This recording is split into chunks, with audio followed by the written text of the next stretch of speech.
Video like जरूर कर लीजिए और ऐसे वीडियो लगातार फ्री में पाने के लिए चैनल को तुरंत सब्सक्राइब कर लीजिए और बेल आइकन को जरूर टैप कर लीजिए ताकि आगे भी सारे वीडियो आपको मिलते रहे। यूट्यूब में फॉलो करते हैं तो प्लीज ये वाला फ्री टेलीग्राम चैनल जरूर ज्वाइन कर लीजिएगा। सारे नोटिफिकेशन सारे अपडेट यहीं पे आते हैं, ध्यान रखिए। नमस्कार दोस्तों, एग्जाम प्रिपरेशन के यूट्यूब चैनल पर मैं प्रियंका एक बार फिर से आप सभी का बहुत बहुत स्वागत करती हूँ। और आज की क्लास में हम लोग जैसा कि नमस्कार दोस्तों, एग्जाम प्रिपरेशन के यूट्यूब चैनल पर मैं प्रियंका एक बार फिर से आप सभी का बहुत बहुत स्वागत करती हूँ। और आज की क्लास में हम लोग जो मॉक टेस्ट पिछला सॉल्व कर रहे हैं उसी को कंटिन्यू करेंगे। डेली रात को 9 बजे आरओ को टारगेट करते हुए हम लोग डेली जीएस के क्वेश्चन सॉल्व करते हैं। तो पूरी क्लास ध्यान से देखिए और इससे पहले भी जो क्लासेस हुई हैं वो प्लेलिस्ट में ऐड कर दी गई हैं, आप उनको भी रिवाइज करते रहिए। जो बच्चे न्यू हैं उनको बताना चाहूँगी ये क्लास डेली रात को 9 बजे आती है और इसके साथ में दोपहर 1 बजे जीएस की क्लास चल रही है। मॉडर्न इंडियन हिस्ट्री का रिवीजन भी चल रहा है और बाकी सब्जेक्ट भी साथ में कवर हो रहे हैं। तो आप दोनों क्लासेस देखते रहिए, इंपॉर्टेंट है आपके लिए। और जो भी बच्चे पेड ग्रुप ज्वाइन करना चाहते हैं ये सामने आपके नंबर दिए गए, इन पे आप कांटेक्ट कर सकते हैं। पेड ग्रुप आप ज्वाइन करके, जो कि आपका 27 जुलाई को एग्जाम है आरओ का, खासकर उसको टारगेट करते हुए मैं सीरीज चला रही हूँ। और जो बच्चे स्टडी मटेरियल को लेकर के अभी कंफ्यूज हैं तो वो ज्वाइन कर सकते हैं। आपको कंप्लीट स्टडी मटेरियल एक ही जगह मिल जाएगा, कोई अदर बुक कोई भी कंटेंट आपको ढूंढना नहीं पड़ेगा। जो डेली टारगेट मिलते हैं सिर्फ उन्हीं को फॉलो कीजिए। वीडियो रिकॉर्डेड क्लासेस मिलेंगी तो आपके सारे सब्जेक्ट कंप्लीट होंगे, साथ में आप प्रैक्टिस कर पाएंगे क्वेश्चंस की। तो क्वेश्चन आपको वैसे ही दिए जाएंगे जो आपके एग्जाम में पूछे जाते हैं। जैसे पैटर्न है एग्जाम का यूपीपी से, जैसे अब अभी पेपर हुआ था आरओ का हुआ था, या आयो का जैसा पैटर्न होता जा रहा उन्हीं पे आधारित आपको ज़्यादा से ज़्यादा प्रश्नों को हल करना है। फुल लेंथ मॉक टेस्ट है और सब्जेक्ट वाइज है, तो दोनों को ध्यान में रखते हुए तैयारी कराई जा रही है और आप उसके साथ अपनी तैयारी कंटिन्यू कर सकते हैं। तो कोर्स से रिलेटेड छोटी सी जानकारी है, ऐप डाउनलोड करके भी आप कोर्स को ज्वाइन कर पाएंगे। इसके अलावा जो बच्चे कोर्स नहीं ज्वाइन कर सकते हैं वो स्टडी फॉर सिविल सर्विसेज का जो मेन चैनल है उस पर भी प्लेलिस्ट अवेलेबल है, आप उस पर ज्वाइन कर सकते हैं। पीसीएस का भी साथ में चल रहा है कोर्स और जो अदर स्टेट पीसीएस हैं वो भी तैयारी कर सकते हैं। तो चलिए बिना देर के आज की क्लास स्टार्ट करते हैं। कुछ क्वेश्चंस ऑलरेडी हो चुके हैं, आगे आज देखते हैं। 31st क्वेश्चन है, हमें करेक्टली मैच करना है। डुडुमा वाटरफॉल है, कपिल धारा जलप्रपात है, जोग फॉल है और हुंडरू फॉल है। ठीक है, इनकी रिवर्स दी गई है मचकुंड, शरावती, नर्मदा और सुवर्णरेखा। ठीक है, कोई एक भी याद है तो आप मैच कीजिए। जैसे कि जोग जलप्रपात, ये आपको पता होगा, मैं मान करके चल रही हूँ। तो जोग जलप्रपात शरावती नदी पर है, कहाँ है? बेलगाम, कर्नाटक में। तो सी का 2 आपको कहाँ दिया गया? 2 ऑप्शन में, 2 ऑप्शन आप हटा लीजिए। फिर चलिए देखिए, कपिल धारा या फिर मैं डुडुमा जलप्रपात की बात कहूँ तो डुडुमा कहाँ है? मचकुंड नदी पर है और ये आप पहले से ही मैच कर लेंगे। कोरापुट उड़ीसा में है डुडुमा या डुडुमा जलप्रपात जो कि मचकुंड नदी पर है। तो करेक्ट आंसर हमें क्या मिल गया? ऑप्शन ए, कपिल धारा जलप्रपात। ठीक है, नर्मदा नदी पर है। कहाँ पर है? अमरकंटक के मध्य प्रदेश में, मतलब मध्य प्रदेश में जो अमरकंटक है उस क्षेत्र में है। फिर आ जाता है हुंडरू जलप्रपात जो सुवर्ण रेखा नदी पर है और ये रांची झारखंड में है। लोकेशन भी याद रखिएगा, ऑप्शन ए करेक्ट है। 32nd क्वेश्चन है, निम्नलिखित नदी बेसिन को उनके क्षेत्रफल अर्थात वर्ग किलोमीटर के आधार पर अवरोही क्रम में लगाना है। अवरोही क्रम का मतलब है डिसेंडिंग ऑर्डर, मतलब जो सबसे ज़्यादा जिसका एरिया है उससे कम की ओर हम लोग बढ़ेंगे। गोदावरी नदी बेसिन, सिंधु नदी बेसिन, कृष्णा और गंगा नदी बेसिन। इसमें से बताइए कौन सा करेक्ट है। तो देखिए 4 तो इसमें सभी में दिया गया, तो मतलब गंगा का तो क्षेत्रफल सबसे ज़्यादा है, सभी को पता है। अब इसके बाद में सोचिए किसका होगा। तो गंगा के बाद है सिंधु नदी का 4-2, और 4-2 में 2 ऑप्शन में दिए गए हैं, 2 ऑप्शन हट गए। ठीक है, और इसके बाद आ जाता है गोदावरी का 4-2-1-3। करेक्ट आंसर क्या है? डी। 33rd क्वेश्चन है, निम्नलिखित का मिलान करें। बीसलपुर बांध है, नागार्जुन सागर बांध है, भाखड़ा नांगल बांध है, टेहरी बांध है। इनको इनकी नदियों से मैच करना है। कृष्णा नदी, सतलज नदी, बनास नदी और भागीरथी नदी, ये ऑप्शंस में है हमारे पास। चलिए इनको मैच करते हैं। तो नागार्जुन सागर आपको पता होना चाहिए कृष्णा नदी पर है। कृष्णा नदी पर नागार्जुन सागर बांध तेलंगाना में कृष्णा नदी पर है। बी का 1 हमें एक ही ऑप्शन में दिया गया, आंसर भी मिल गया। ठीक है, और बीसलपुर बांध किस पे है? बनास नदी पर है। ठीक है, राजस्थान में। फिर आ जाता है भाखड़ा नांगल बांध, ये कहाँ पर है? पंजाब और हिमाचल प्रदेश की सीमा पर है, ये सतलज नदी पर है। बहुत इजी सा प्रश्न है। टिहरी बांध कहाँ पर है? भागीरथी नदी पर है, उत्तराखंड में। करेक्ट आंसर है ऑप्शन सी। 34th क्वेश्चन है, निम्नलिखित में से सही विकल्प चुने। एक तरफ स्थानांतरित कृषि है, संबंधित क्षेत्र है, झूम, वाले, बोगमा और पामाडाबी ये कहाँ बोलते हैं, उससे संबंधित क्षेत्र में उत्तरी पूर्वी भारत है, दक्षिण पूर्वी राजस्थान है, मिजोरम है और आंध्र प्रदेश है। चलिए करेक्ट आंसर देखते हैं। तो पहला है झूम, उत्तर पूर्वी भारत में बोलते हैं, क्या ये करेक्ट है? तो जी हाँ, बिल्कुल सही दिया गया। वालरे कहाँ बोलते हैं? दक्षिण पूर्वी राजस्थान में वालरे।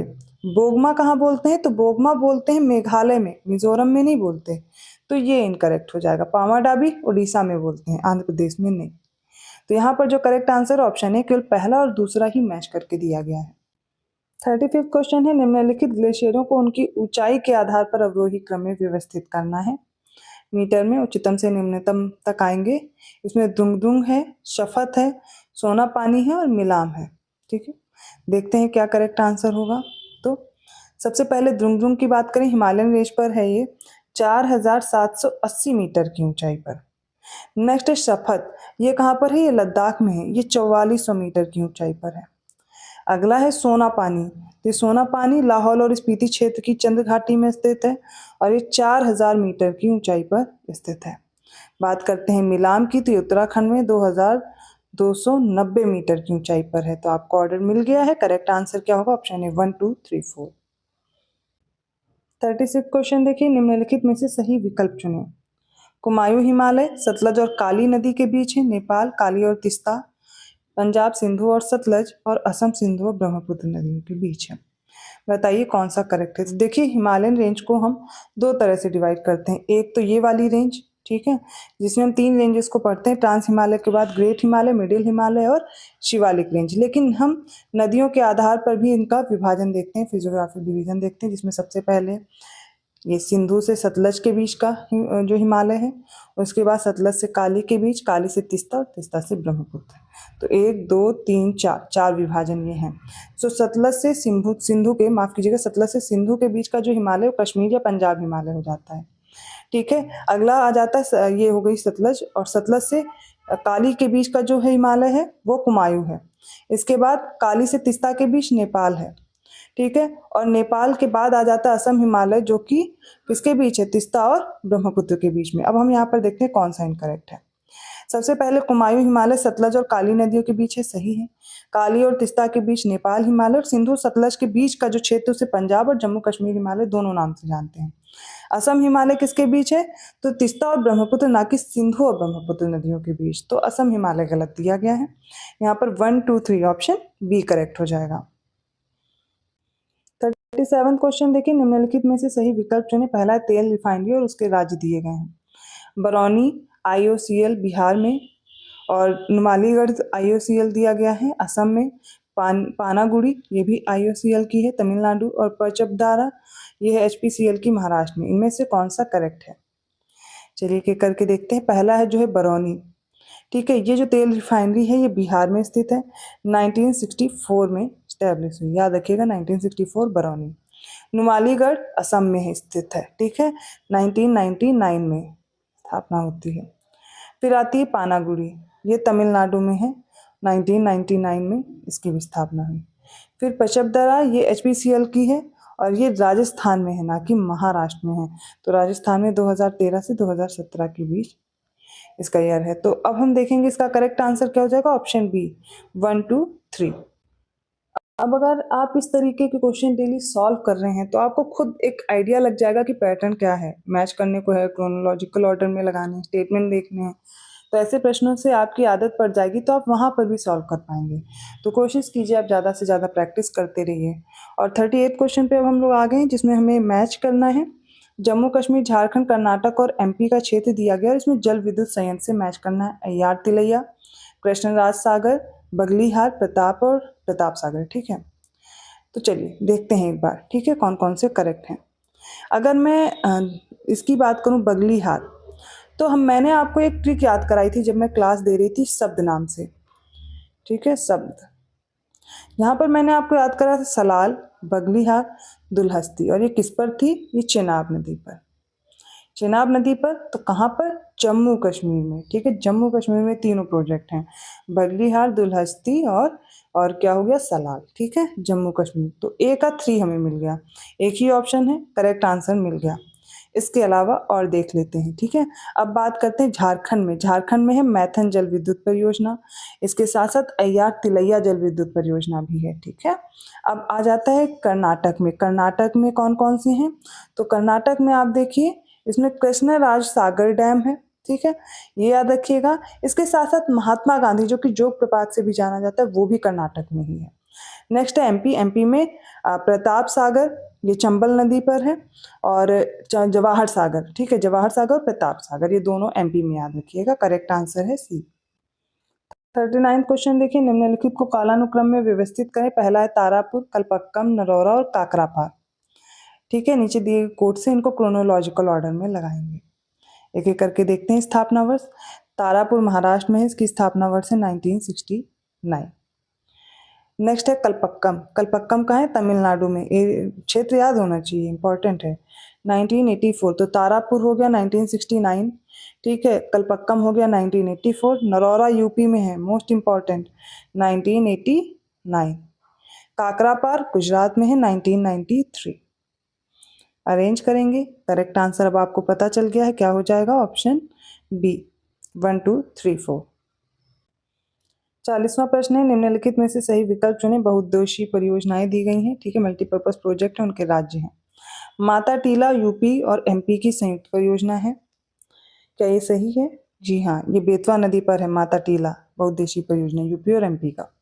बाण सागर बिहार और यूपी और एमपी तीनों की संयुक्त परियोजना है, सोन नदी पर, बिल्कुल करेक्ट है। थर्ड देखिए, भाखड़ा नांगल पंजाब, हिमाचल प्रदेश, हरियाणा और राजस्थान की है ये संयुक्त परियोजना, सतलज नदी पर।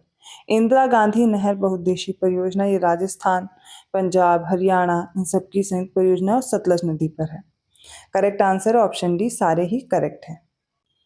41 क्वेश्चन देखिए, सही विकल्प चुनना। पहला स्टेटमेंट है, पश्चिम बंगाल की सीमा 3 पड़ोसी देशों नेपाल, भूटान और बांग्लादेश से लगती है। सेकंड है, केंद्र शासित प्रदेश, माफ कीजिएगा, केंद्र शासित प्रदेश लद्दाख की सीमा 2 पड़ोसी देशों चीन और पाकिस्तान से लगती है। थर्ड है, यूपी राज्य त्रिपुरा की 3 तरफ अंतरराष्ट्रीय सीमाएं हैं। और समुद्र पार भारत का निकटतम देश श्रीलंका है, जो पाक जल डमरू मध्य द्वारा भारतीय मुख्य भूमि से अलग होता है। बताइए कौन से स्टेटमेंट करेक्ट है? तो देखिए, वेस्ट बंगाल 3 पड़ोसी देश हैं इसके, कौन कौन से? नेपाल है, भूटान और बांग्लादेश, तीनों से सीमा लगती है, बिल्कुल करेक्ट है। इसके लिए आप मैप जरूर देखिए। जो भी इंट्रोडक्शन इंडियन ज्योग्राफी की प्लेलिस्ट बनी हुई है, पूरी क्लासेस हो चुकी, पूरी इंडियन ज्योग्राफी मैंने कंप्लीट कराई है। केंद्र शासित प्रदेश लद्दाख की सीमा 2 पड़ोसी देश से लगती है, चीन और पाकिस्तान, ठीक है, करेक्ट हो जाएगा। ये जो त्रिपुरा राज्य है, त्रिपुरा की सीमा ये 3 तरफ से अंतरराष्ट्रीय सीमा बनाता है, किससे? बांग्लादेश से, ठीक है, 3 तरफ से घिरा हुआ है, बिल्कुल करेक्ट है। समुद्र पार, ये श्रीलंका सबसे पड़ोसी देश है, और जो कि पाक जल डमरू मध्य के द्वारा भूमि से अलग होता है, मुख्य भूमि से। इसका राइट आंसर देखेंगे तो क्या हो जाएगा? यहाँ पर जो लद्दाख है इसकी सीमा, एक चीज और देखिएगा, यहाँ पर एक गलत हो गया है ऑप्शन। लद्दाख जो है, लद्दाख की सीमा 3 पड़ोसी राज्य से लगती है, अफगानिस्तान, जो कि इसमें नहीं दिया गया, वो गलत हो जाएगा। देखिए, मैंने भी ध्यान नहीं दिया, ऐसे ही एग्जाम में जल्दबाजी में क्वेश्चन गलत हो जाते हैं। तो केंद्र शासित प्रदेश लद्दाख की सीमा 3 पड़ोसी देश से लगती है, चीन है, अफगानिस्तान है और पाकिस्तान। यहाँ पर राइट आंसर अब क्या हो जाएगा? Option B. 42nd क्वेश्चन है, निम्नलिखित में से कौन सा समूह जनजाति मुख्य रूप से उत्तर पूर्व राज्य या मेघालय में निवास करता है? ऑप्शन ए चकमा, दिमासा, हाजोंग, सितेंग और लालूंग। बी है नागा, कोन्याक, सेमा, गारो, कचारी, कुकी, मिकिर, अंगामी। थर्ड है मिजो, लाखेर, पावी, चकमा, गारो, कुकी और हाजोंग। डी है खासी, गारो, मिकिर, जयंतिया, हाजोंग, हमार, लाखेर और सितेंग। अब देखिए, मेघालय में पूछा गया, तो मेघालय में आपको गारो, खासी, जयंतिया 3 तो पता ही है ना कंफर्म की यहीं पर है, तो वो हमें ऑप्शन कैसे मिल जाएगा? ऑप्शन डी में। आपको सारी नहीं भी आती थी तो आप कर सकते थे। फिर मिजो लिखा हुआ है, तो मिजो से हमें पता चल जाएगा जितनी भी हैं ये कहाँ की हैं, मिजोरम की हैं। मिजोरम की मिजो, लाखेर, पावी, चकमा, गारो, कुकी और हाजोंग हो जाएगी। फिर नागा से हमें नागालैंड की पता चल जाएगी, तो ये सारी नागालैंड की हैं, नागा, कोन्याक, सेमा, गारो, कचारी, कुकी, मिकिर। अब देखिए, कुकी यहाँ पर भी और अंगामी, ठीक है। नेक्स्ट है चकमा, दिमासा, हाजोंग, सितेंग, लालूंग। तो हाजोंग से याद रखिएगा, ये असम की है, कहाँ की है? असम की। 43rd क्वेश्चन देखिए, सही विकल्प चुनना। एक तरफ राज्य है और कोयला क्षेत्र है, राज्य में राजस्थान, पश्चिम बंगाल, छत्तीसगढ़ और असम है। तो राजस्थान में जो कोयला क्षेत्र है वो जयपुर दिया गया है, पश्चिम बंगाल का चिनकुरी, छत्तीसगढ़ का गिरिडीह और असम का सिंगरैनी। क्या ये सही है ऑप्शन? तो देखिए यहाँ पर क्या क्या करेक्ट है। कोयला क्षेत्र सबसे पहले हम देखते हैं असम में। असम में कौन कौन से हैं? लेडो है, माकुम है, नजीरा है, जांजी है और जयपुर है। कौन कौन सा? लेडो, माकुम, नजीरा, जांजी और जयपुर। यहाँ पर ये सिंगरैनी गलत दिया गया है, 4th इनकरेक्ट। अब बात करते हैं पश्चिम बंगाल की। यहाँ पर रानीगंज है, डार्लिंग कोट है जो कि दार्जिलिंग का है, और बीरभूम है और चिनकुरी है, मतलब चिनकुरी है, करेक्ट हो जाएगा। फिर छत्तीसगढ़ में देखते हैं और झारखंड में और भी है कोयला क्षेत्र, मैं याद करा दे रही हूँ। जैसे झारखंड में झरिया है, धनबाद है, बोकारो है, जयंती, गोड्डा, गिरिडीह, करभरी, कोलफील्ड याद रखिएगा। तेलंगाना में तंदूर है और सिंगरैनी है जो कि असम में दिया गया था, वो गलत हो जाएगा। तो ये जो गिरिडीह है ये कहाँ है? झारखंड में है, ये भी गलत हो गया। झारखंड का झरिया, धनबाद, बोकारो, जयंती, गोड्डा, गिरिडीह, तो मैंने गिरिडीह बोला ना, झारखंड में, ठीक है। और तेलंगाना का याद रखिएगा, जैसे कि तंदूर है और सिंगरैनी है, तो ये गलत हो जाएगा। जयपुर कहाँ का है? ये अभी मैंने बताया था, जयपुर असम का है, ना कि राजस्थान का। तो यहाँ पर करेक्ट सिर्फ 2 है, ऑप्शन बी करेक्ट होगा। 44th क्वेश्चन देखिए, सही विकल्प चुनना। पहला, अंबुबाची मेला कामाख्या मंदिर असम में लगता है, करेक्ट हो जाएगा। अगला देखते हैं इसके अलावा। फिर अगला है यहाँ पर बानेश्वर मेला, और वो डूंगरपुर महादेव मंदिर महाराष्ट्र में, कुंभ मेला नासिक तथा भोपाल में, सोनपुर पशु मेला सोनपुर बिहार में लगता है, ठीक है। इनमें से हमें करेक्ट आंसर चूज करके बताने हैं। चलिए देखते हैं।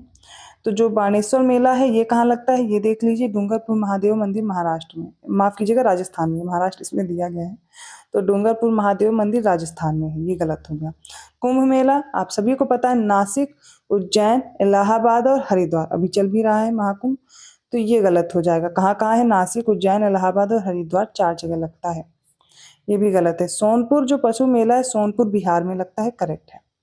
तो यहाँ पर 1 और 4th ऑप्शन सी करेक्ट होगा। 45th क्वेश्चन है, सही विकल्प चुनना। पहला कथन है, गुजरात राज्य में बॉक्साइट का उत्पादन करने वाले प्रमुख उत्पाद क्षेत्र भावनगर और जामनगर है। सेकंड है, एमपी राज्य में तांबे के प्रमुख निक्षेप वाले क्षेत्र मलाज खंड क्षेत्र तथा बालाघाट है। थर्ड, आंध्र प्रदेश राज्य में मैग्नीज का उत्पादन करने वाले प्रमुख उत्पाद क्षेत्र विशाखापट्टनम और श्रीकाकुलम है। यहाँ पर जो इसका करेक्ट आंसर है वो हो जाएगा ऑप्शन डी, सारे ही स्टेटमेंट करेक्ट हैं। तो ये आज के इंपॉर्टेंट क्वेश्चंस थे, आई होप आपको समझ में आएंगे। कहीं भी किसी क्वेश्चन में आपको डाउट लगता है आप कमेंट करके पूछ सकते हैं। वीडियो अच्छा लगा तो प्लीज़ लाइक जरूर कीजिएगा। अभी तक आपने चैनल सब्सक्राइब नहीं किया है तो कर लीजिए, ऐसे ही इंपॉर्टेंट क्वेश्चन की सीरीज आपको मिलती रहेगी।